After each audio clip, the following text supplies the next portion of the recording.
Dua Itoophiyaa keessatti uumamtuuf gaafatamni ABO shaneedhaan ABO shaneen farra Itoophiyaatiin farra jijjiiramaatiin shanee fi juntaa barbadeessaa jirraam shaneen wayyaanee afaan Oromoo dubbattuudhaan dhaabbanni Tiwiitaraa odaa tarbiitiif beekamtii kenneem na dhoowwateen jechoota qondaalla bilisiqinnaa Taayyee Danda'aa areedoom fuula miidiyaa hawaasummaa ittiin dhiphisaa jiruudhaan. Waraana bilisummaa Oromoo kayyoo uummata nagaa ajjeesuu hin qabuun qabsoo waraana bilisummaa Oromoo sirna waliinim sirna gabroomsaa kuffisuuf TPLF wajjin tumsa waraanaa tolfannee jirraam.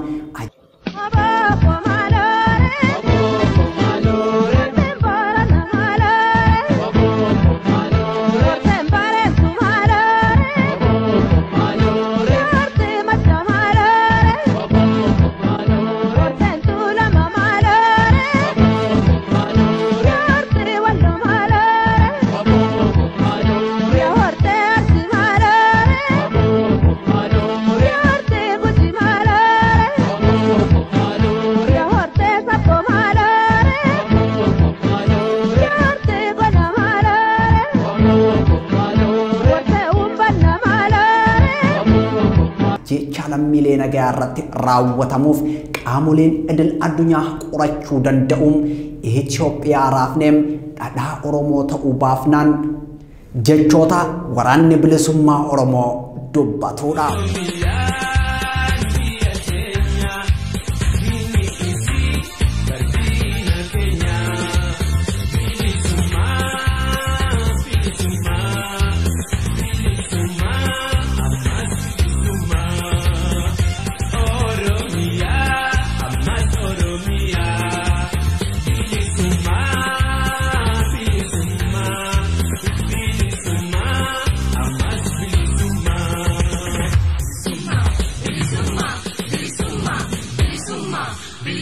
Odaa tarbii obboleessa Marroo Dirribaa Sisaay Dirribaa Lammeessaatiin Lakkee Isaamitiin Waaqoo Raggaasaatiin maatii Wayyaaneetiin maatii Daawud Ibsaatiin maatii Shaneetiin eenyummaa odaa tarbii saaxilameen gaafatamaa qunnamtii hawaasaa bilisiqinnaa Oromiyaa Taayyee Danda'aatu jedhaati jiraam.